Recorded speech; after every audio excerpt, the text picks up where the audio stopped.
الحمدللہ آج کے اس پروگرام کا عنوان ہے آل ابراہیم، چوتھا حصہ۔ اعوذ باللہ من الشیطان الرجیم، بسم اللہ الرحمن الرحیم۔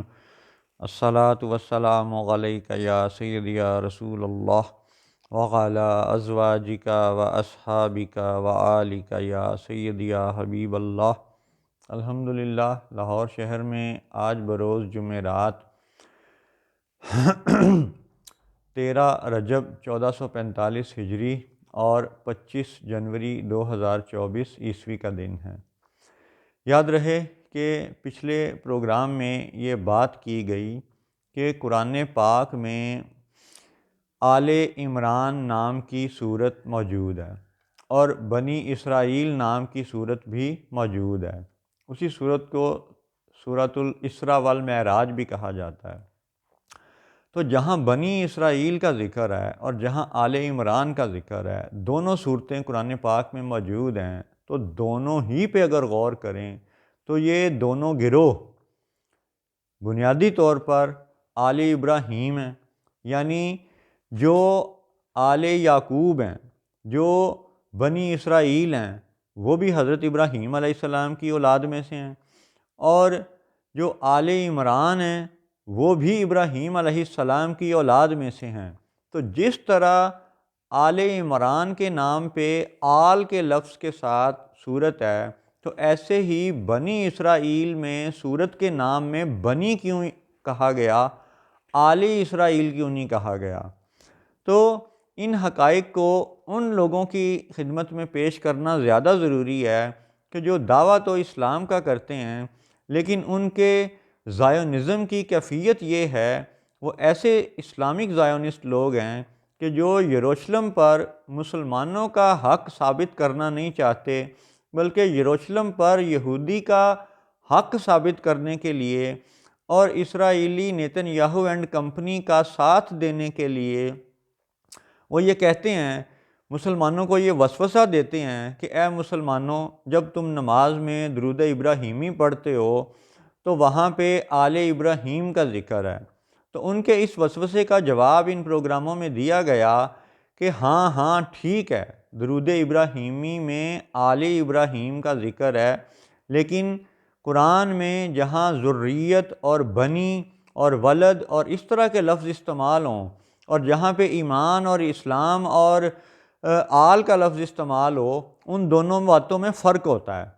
تو اسی تسلسل میں آج کے پروگرام میں ہم اپنے ان اسلامک زائونسٹ گروہوں کو یہ بتانا چاہتے ہیں، سب سے پہلی بات کہ حضرت موسیٰ علیہ السلام خود یہودی نہیں ہیں، وہ مسلمان ہیں۔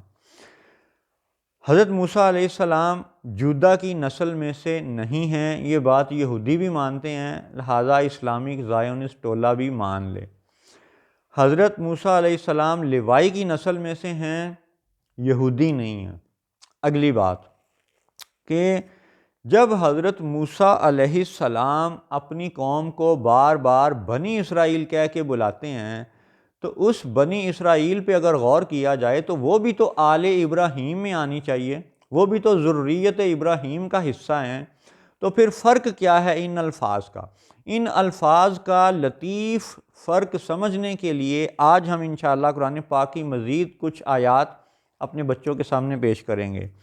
پہلی آیت ہے آج کے پروگرام کی 19 نمبر سورت 6 نمبر آیت سورہ مریم، اور یہ وہ سیاق و سباق ہے کہ جب حضرت زکریا علیہ السلام اللہ تعالیٰ کی بارگاہ میں اپنے لیے اور آل یعقوب کے لیے وارث مانگتے ہیں، دعا کرتے ہیں، تو اس دعا کا ایک حصہ یہ ہے، یرثنی و یرث من آل یعقوب، یعنی حضرت زکریا علیہ السلام کہتے ہیں یا اللہ یرثنی، مجھے وارث عطا فرما، و یرث من آل یعقوب، اور جو آل یعقوب میں سے یہ باقی رہ گئے ہیں ان کے لیے بھی ایک اچھا وارث عطا فرما۔ اب اس پہ ایک پروگرام میں الگ بھی بات کی گئی کہ حضرت زکریا علیہ السلام جب خود آل ابراہیم ہیں تو پھر وہ اپنے وارث کے ساتھ ساتھ آل یعقوب کا الگ سے وارث کیوں مانگ رہے ہیں؟ چلیں آج ہم صرف لفظوں کی بات کر رہے ہیں. لفظ آل استعمال کیا گیا یعقوب کے ساتھ. آل یعقوب کا ذکر ہے 19ویں سورت 6 نمبر آیت میں. پھر اسی 19ویں سورہ مریم میں آیت سجدہ ہے جو کہ آیت نمبر 58 ہے، اور اس کو ہم پورا اس لیے تلاوت نہیں کریں گے کہ ورنہ پھر سننے والوں پہ بھی سجدہ واجب ہو جائے گا. تو اس آیت کا ایک حصہ یہ بیان کیا جا رہا ہے کہ وہ جو نبی ہیں، وہ جو انعام والے ہیں، وہ کس میں سے ہیں. ان کے متعلق فرمایا گیا کہ جو انعام والے ہیں، نعمتوں والے ہیں، جو نبی ہیں، وہ ہیں من ذریت آدم، وہ آدم کی ذریت میں سے ہیں. یعنی آدم کی جو ذریت ہے، اولاد ہے، ان میں سے کچھ صالحین ہیں اور نبی ہیں. اور پھر جو نوح کے ساتھ سوار ہوئے تھے ان کی ذریت میں سے بھی نبی اور صالحین ہوئے. تو لفظ ذریت کا ارشاد کیا گیا. اور پھر انہی نیک لوگوں کے لیے یہ بھی فرمایا گیا کہ وہ کس میں سے ہیں. وَمِن ذُرِّيَّةِ إِبْرَاهِيمَ وَإِسْرَائِيلَ، یعنی ابراہیم و اسرائیل کو اکٹھے بیان کر کے حرف واو کے ساتھ، تو دونوں کی ذریت اکٹھے بیان کر دی گئی. وَمِن ذُرِّيَّةِ إِبْرَاهِيمَ وَإِسْرَائِيلَ، یعنی ان دو آیتوں سے یہ معلوم ہوتا ہے کہ قرآن پاک میں آل یعقوب کا ذکر ہے، ذریت اسرائیل کا بھی ذکر ہے.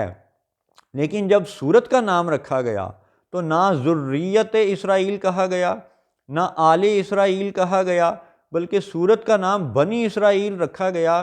اور حضرت موسیٰ علیہ السلام بار بار اپنی قوم کو بنی اسرائیل کہہ کے کیوں بلاتے ہیں؟ چلیے اور آگے بڑھتے ہیں. سورہ طٰہٰ آیت نمبر 47. اور یہ وہ کیفیت ہے کہ جب موسیٰ علیہ السلام وہ بات کرتے تھے تو بچپن والے کوئلے کے واقعہ سے ان کی زبان میں کچھ ہکلاہٹ آ گئی تھی، تو صاف بات کرتے معلوم نہ ہوتے تھے.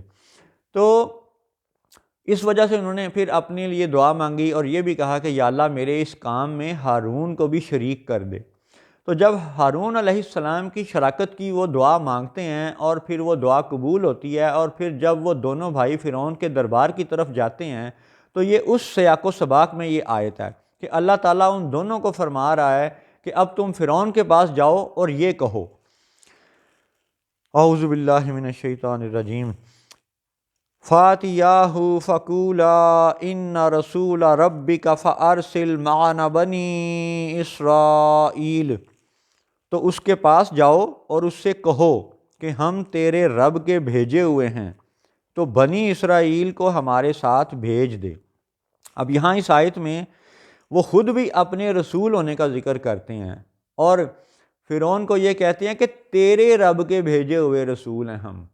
ٹھیک ہے، یہاں پہ یہ بڑی مزیدار بات ہے.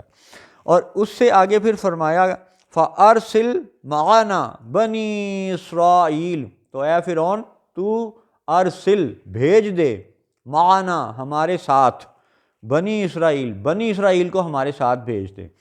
اب یہاں پہ دو تین باتیں ہیں. یہ پاس اوور سے پہلے کی بات ہے، سمندر پار کرنے سے پہلے کا یہ واقعہ ہے. تو جب سمندر پار کیا گیا تو یہودی جو ہیں وہ اپنی مختلف کتابوں میں یہودیوں کی مختلف تعداد بیان کرتے ہیں. کہیں پہ یعنی مور دین ملینز کا ذکر ہے، کہیں پہ 6 لاکھ کا ذکر ہے. تو اب اگر آپ یہودیوں کی بیان کردہ کتب میں سے منیمم 6 لاکھ لوگوں کا بھی مردوں کا ذکر کریں تو اس کا مطلب ہے ہر مرد کی کوئی بیوی ہوگی، کوئی عورت بہن ہوگی، کوئی ماں ہوگی، کوئی اس گھر میں بچے ہوں گے.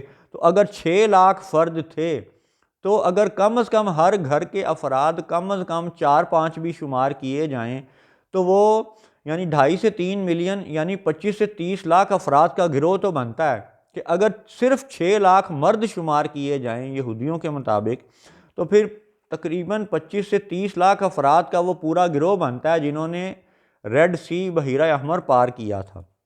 اب اس میں یہودیوں کا تضاد کیا ہے کہ جب حضرت موسیٰ علیہ السلام فرعون کو یہ کہتے ہیں فَأَرْسِلْ مَعَنَا بَنِي إِسْرَائِيلَ، بھیج دے ہمارے ساتھ بنی اسرائیل کو، تو اب کیا حضرت موسیٰ علیہ السلام کے ساتھ وہ جو لوگ اس وقت مصر میں تھے کیا وہ سارے کے سارے 6 لاکھ براہ راست حضرت یعقوب کے بیٹے تھے؟ یعقوب علیہ السلام کے 6 لاکھ بیٹے تو نہیں تھے، ٹھیک ہے۔ اب یہ سب کو معلوم ہے کہ یعقوب علیہ السلام ان کے بیٹے ہیں، یعنی لیوائی بھی ہیں، جوزف یوسف علیہ السلام بھی ہے، اور دیگر 12 بیٹے ہیں۔ اب 12 بیٹے، جو 12 تعداد تھی، وہ موسیٰ علیہ السلام کے ساتھ اگر پار کرتے وقت 6 لاکھ مرد بن چکے تھے، تو کیا وہ 6 لاکھ، سارے 6 کے 6 لاکھ وہ بنی اسرائیل کہلا سکتے ہیں؟ کیا وہ سارے یعقوب کے براہ راست بیٹے تھے؟ نہیں۔ اس کا مطلب ہے لفظ بنی بے شک آل یعقوب کے لیے یا یعقوب کی ذریت میں سے لوگوں کے لیے استعمال کیا گیا، لیکن وہ سارے کے سارے اس وقت جو موسیٰ علیہ السلام کے سامنے موجود تھے، وہ براہ راست اسرائیل علیہ السلام کے بیٹے نہیں تھے۔ اس کا مطلب ہے کہ ہر لفظ کے سیاق و سباق کو اور موقع کی مناسبت کو سمجھنا ضروری ہے، ورنہ صرف لفظی ترجمہ بندے کو اصل منزل سے بہکا بھی سکتا ہے۔ تو قرآن کے اپنے حقائق ہیں جو کہ لفظی ترجموں سے تھوڑے ماوراء ہیں، بلند ہیں، بلکہ بہت ماوراء ہیں۔ تو اب اسی بات کو یہ آپ مزید سمجھیں کہ حضرت موسیٰ علیہ السلام نے ان لوگوں کو بنی اسرائیل کہا تو بنی کیوں کہا؟ ایک اور آیت قرآن پاک کی، سورہ یونس 10ویں سورت، آیت نمبر 83، اس میں فرمایا گیا فما آمن لموسیٰ الا ذریۃ من قومہ علی خوف من فرعون وملئہم ان یفتنہم وَإِنَّ فِرْعَوْنَ لَعَالٍ فِي الْأَرْضِ وَإِنَّهُ لَمِنَ الْمُسْرِفِينَ۔ ترجمہ ہے، تو موسیٰ پر ایمان نہ لائے مگر اس کی قوم کی اولاد سے کچھ لوگ، فرعون اور اس کے درباریوں سے ڈرتے ہوئے کہ کہیں انہیں ہٹنے پر مجبور نہ کر دیں، یعنی نوکریوں سے نہ نکال دیں وغیرہ وغیرہ۔ اور بے شک فرعون زمین پر سر اٹھانے والا تھا، یعنی غرور کرنے والا تھا، اور بے شک وہ حد سے گزر گیا۔ اب اس میں فما آمنا لموسیٰ، موسیٰ پر ایمان لانے والے کون تھے؟ الا ذریۃ من قومہ، قوم کی ذریت میں سے، قوم کی اولادوں میں سے کچھ، یعنی حضرت موسیٰ علیہ السلام پر کھل کے ایمان کا اظہار کرنے والے وہ سب کے سب نہ تھے، ٹھیک ہے۔ اسی لیے حضرت موسیٰ علیہ السلام فرعون کو یہ نہیں کہتے کہ آل یعقوب کو میرے ساتھ بھیج، کیونکہ اس وقت سب کے سب ایمان نہ لائے ہوئے تھے، یا اگر لائے ہوئے تھے تو سب اپنے ایمان کا اظہار نہ کرتے تھے۔